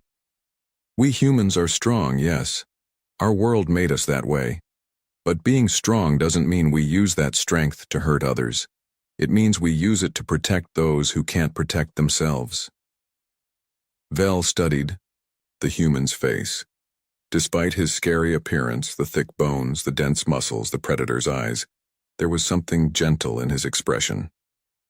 Your world made you strong? Vel asked. Jake smiled grimly. Earth is not a kind planet, Captain. Our gravity is 3 times what you're used to. Our atmosphere would poison most species. We have storms that can level cities, earthquakes that split the ground open, and temperatures that swing from freezing to burning. Vel listened in amazement. No wonder humans seemed so tough. They came from a world that was trying to kill them every day. But it's not just the physical challenges, Jake continued. Earth taught us something else. It taught us that survival depends on helping each other. When a storm comes, you don't ask if your neighbor is the same color as you or believes the same things you do. You help them because next time you might be the one who needs help. Later that day, Vel decided to explore more of the human ship. His people thought he was crazy, but he needed to understand these strange beings who had saved them. He made his way slowly through the corridors, using the walls for support against the crushing gravity.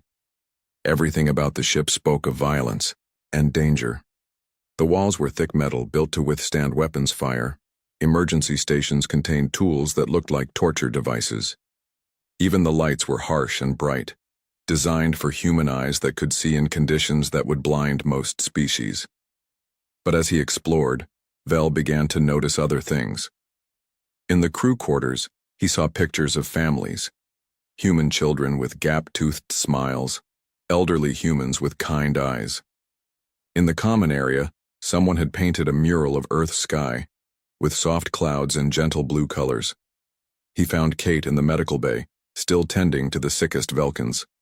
She had been working for 3 days straight, barely sleeping, making sure every alien patient was comfortable. How are they doing? Vel asked. Kate looked up, surprised to see him walking around on his own. Better. Their stress levels are dropping slowly. Your young engineer, Nira, is asking about the ship's systems. I think she's curious about human technology. And you don't mind her questions? Kate smiled. Mind? I'm excited. Most species won't even talk to us, let alone ask how our machines work. She's the first alien who's shown interest in learning about humans instead of just being afraid of us. Vel watched Kate check the vital signs of a sleeping Velkan child. Her movements were careful and precise, like a sculptor working with delicate clay. It was hard to believe these were the same hands that could bend metal. Why did you become a doctor? Vel asked. To help people, Kate replied simply. Human, alien, doesn't matter. Pain is pain. Fear is fear. Everyone deserves help when they're suffering. That evening, Vel found himself in the ship's common area with Captain Morrison and his crew. They were sharing a meal, human food that had been modified to be safe for Velkan digestion. Tank was telling a story about his home city on Earth, a place called Chicago. He described buildings that reached toward the sky like crystal mountains, and a lake so large you couldn't see the other side. Sounds beautiful, Vel said honestly. Tank laughed. It is, but it's also dangerous. In winter, the cold can kill you, in minutes. In summer, the heat can cook you alive. And the storms. He shook his head.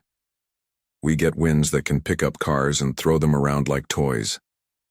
How do you survive in such a place? Vel asked. We work together, Ghost answered. She was the quietest of the humans, but also the most thoughtful. When the storms come, neighbors help neighbors. When someone's house burns down, the whole community rebuilds it. When people get sick, doctors work for free if they have to. Vel was beginning to understand. Humans weren't violent because they enjoyed hurting others. They were tough because their world had made them tough. They carried weapons because danger was always present on their planet. They worked together because cooperation meant survival. On my world, Vel said slowly, we never faced such challenges.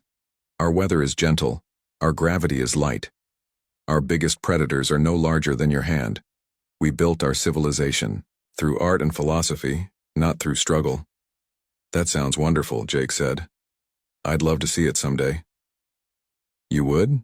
Vel was surprised. Even though we're so different from you? Especially because you're different from us, Jake replied. Humans have a saying, variety is the spice of life. We believe that differences make the universe more interesting, not more dangerous. On the 4th day, something unexpected happened. Young Nira approached Tank while he was working on the ship's weapon systems. Instead of running away in terror, she watched him work with curious eyes. "How does it function?" she asked, pointing to a control panel. Tank looked surprised but pleased. "This? It's a targeting computer. It helps us aim our weapons accurately. To destroy other ships? Sometimes, but mostly to destroy asteroids that might hit us or to clear space debris from shipping lanes. Weapons aren't just for fighting, you know. They're tools, like any other." Nira nodded thoughtfully. "On our ship, we use mining lasers for similar purposes. But yours are much more powerful. They have to be. Space can be dangerous. Pirates, hostile aliens, natural disasters. We need to be ready for anything." As the day went on, more Velkans began to venture out of their quarters. They started asking questions about human technology, human culture, human history. The fear was still there, but curiosity was beginning to overcome it. Captain Vel watched this gradual change with amazement. His people were learning that humans weren't monsters after all. They were just beings from a dangerous world, shaped by their environment into something that looked frightening but was actually protective. That night, as Vel prepared for sleep in his modified quarters, he realized something important had happened. For the first time in 4 days, none of his crew had fainted from fear. None had hidden when a human entered the room. They were still afraid, but they were no longer terrified. Understanding, Vel thought, was the beginning of friendship. Tomorrow they would reach the space station. His people would be safe, and the humans would continue on their journey. But something had changed during these 4 days. Something that might change how the galaxy viewed the dangerous Deathworlders from Earth. The universe was about to become a more interesting place. The space station Delta 7 came into view like a bright jewel floating in the darkness. It was enormous, a trading hub where dozens of species came to buy, sell, and exchange news from across the galaxy. Ships of every shape and size docked at its many ports, creating a colorful display against the black of space. Captain Vel stood on the bridge of the Iron Maiden, watching their destination grow larger. Beside him, Captain Morrison worked quietly at his controls, preparing for docking. "Procedures, it's beautiful," Vel said softly. Jake smiled. "Wait until you see the inside. Delta 7 has representatives from over 50 different species. You'll find plenty of your own people there." The thought of seeing other Velkans again filled Vel with mixed emotions. He was excited to be among his own kind, but he was also sad to leave the human ship. These past 5 days had changed him in ways he was still trying to understand. "Captain Morrison," Vel said carefully, "when we dock, there will be questions. Many questions. People will want to know what happened to us, and what will you tell them?" Jake asked. Vel was quiet for a moment. "The truth, that we were saved by humans, that the most feared species in the galaxy risked their lives to help strangers." Jake nodded. "Some people won't believe you. Humans have a bad reputation out here." "Then I will change that reputation," Vel said firmly. The docking procedure went smoothly. As soon as the Iron Maiden was secured to the station, medical teams rushed aboard to help the Velkan survivors. Most of the medical staff were Velkans themselves, tall, graceful beings with crystal blue skin and gentle movements. Dr. Kess, the head medical officer, examined Captain Vel with practiced efficiency. "You seem healthy," she said, though her voice carried concern. "But your stress readings are very high. What did those humans do to you?" "They saved our lives," Vel replied. Dr. Kess looked surprised. "Saved your lives? But the report said you were held on a human warship for 5 days. Surely they mistreated you?" "No," Vel said firmly. "They treated us with kindness and respect. They modified their ship to make us comfortable. They gave us their own food and medicine. One of their doctors worked for days without sleep to keep us healthy." The Velkan doctor looked confused. This was not what she expected to hear about humans. Within hours, word of the rescue spread throughout the station. A human ship had saved 43 Velkans from certain death. The dangerous Deathworlders had shown mercy and compassion to a species that feared them. The reaction was immediate and dramatic. Commander Brix of the Galactic Security Force was one of the first officials to arrive. He was a Zentari, a species known for their strict adherence to rules and procedures. His forearms moved quickly as he took notes on his electronic pad. "Captain Vel," Commander Brix said in his formal tone, "I need to understand exactly what happened. You were rescued by humans, correct?" "Yes." "And they made no demands? Asked for no payment? Took no prisoners?" Vel almost laughed at the absurdity of the questions. "Commander, they asked for nothing except the chance to help us. Captain Morrison and his crew treated us better than some of our own species would have." Commander Brix made more notes. "This is unusual. Human behavior patterns suggest they should have either ignored your distress call or demanded significant compensation for rescue services. Perhaps your behavior patterns are wrong," Vel suggested gently. The story spread quickly through the station's communication networks. Within a day, it had reached the Galactic News Service. Within 2 days, it was being broadcast across dozens of star systems. Deathworlders show mercy. Human ship rescues. Velkan research team. Breaking. First confirmed case of human altruism toward alien species. Analysis. What the Velkan rescue means for galactic relations. The response from different species was mixed. Some dismissed it as propaganda. Others called it an isolated incident that didn't represent human nature. But many began to ask questions they had never asked before. If humans were truly monsters, why had they risked their lives to save strangers? If humans were only interested in conquest and violence, why had they asked for nothing in return? If humans were as dangerous as everyone believed, why were all 43 Velkans alive and unharmed? Captain Morrison found himself at the center of a media storm. Reporters from a dozen different species wanted to interview him. Most had never spoken to a human before, and their fear was obvious. A Flarian journalist, her tentacles quivering with nervousness, asked the question that was on everyone's mind. "Captain Morrison, why did your species help the Velkans? What did you hope to gain?" Jake thought for a moment before answering. "We helped them because they needed help. That's what civilized beings do. They help each other.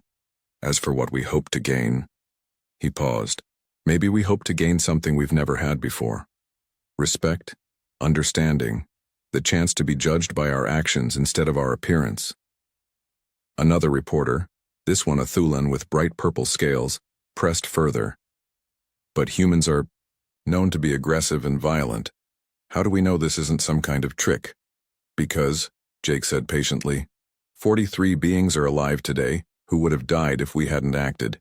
If that's a trick, it's a very expensive one that benefits only our supposed victims." The most important interview came 3 days later.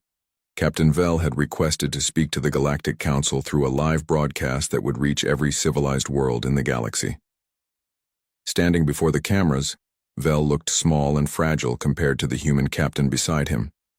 But his voice was strong and clear as he began to speak. "People of the galaxy," he said, "I am Captain Vel of the research vessel Harmony's Dream. 5 days ago, my ship suffered catastrophic failure in deep space. We sent out a distress call hoping someone would hear our plea for help." He paused, looking directly into the camera. "The first ship to answer our call was the human vessel Iron Maiden. When Captain Morrison and his crew found us, we were dying. Our life support was failing. We had maybe 2 hours left to live." Vel's voice grew stronger. "I will not lie to you. We were terrified. Every story we had heard about humans told us they were monsters. Deathworlders who cared nothing for other species. We expected them to ignore us, or worse." Another pause. The galaxy was listening. Instead, they risked their lives to save ours. They modified their ship to accommodate our biology. They gave us their food, their medicine, their protection. They asked for nothing in return except the chance to help. Vel turned to look at Jake, who stood quietly beside him. "I have learned something these past few days. Humans are not monsters. They are not the savage deathworlders we imagined. They are beings who have been shaped by a harsh world, yes, but that harsh world taught them strength, courage, and most importantly, compassion." The broadcast continued for another 20 minutes. with Vel describing in detail how the humans had treated his people. He spoke of Kate's tireless medical care, of Tank's patient explanations of human technology, of Ghost's gentle piloting skills, and of Jake's steady leadership. When the broadcast ended, the galaxy was silent for a moment. Then the responses began flooding in. The first ship to respond was the Centauri trade vessel Bright Hope. Their captain, a veteran trader named Voss, sent a message directly to the Iron Maiden. "Captain Morrison, this is Captain Voss of the Centauri Republic. I have a cargo hold full of medical supplies bound for the Outer Rim colonies. I could use an escort through pirate territory. Would you be interested in the job?" Jake stared at the message in amazement. It was the first time any alien species had voluntarily requested human protection. "Ghost," he called out. "Send a reply. Tell Captain Voss we'd be honored to escort his ship." More messages followed. A Valdorian passenger liner requested human security personnel. A Tholian mining operation offered to hire human engineers. A Rigelian exploration team asked if humans would be interested in joint missions to dangerous star systems. For the first time in human history, other species were seeking them out not as enemies to be feared, but as allies to be trusted. As the Iron Maiden prepared to leave Delta 7, Captain Vel came aboard one last time to say goodbye. He found Jake on the bridge reviewing their new contracts. "You've become quite popular," Vel observed. Jake smiled. "Thanks to you. That broadcast changed everything." "I simply told the truth. Sometimes the truth is the most powerful thing in the universe." Vel extended his hand in the human gesture of friendship he had learned.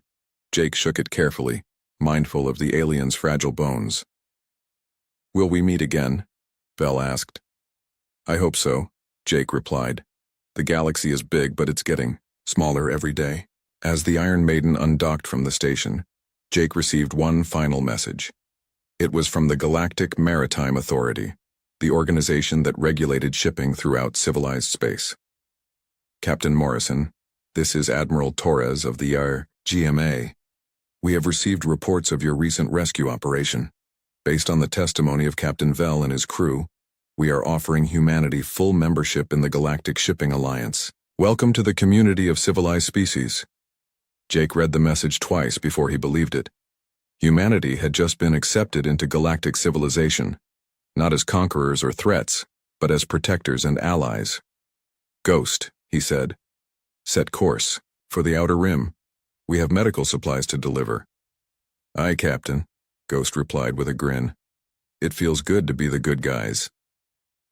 As the Iron Maiden jumped to faster-than-light speed, Jake reflected on how much had changed in just 5 days. They had answered a simple distress call and ended up changing the galaxy's perception of humanity forever. The communication panel chimed with another distress signal, a cargo ship under attack by pirates near the Vega system. Jake smiled. "Ghost, change course. We have people to save." The hunt was on again, but this time they were hunting to protect, not to conquer. And the galaxy was watching, finally ready to see humans for what they really were, heroes.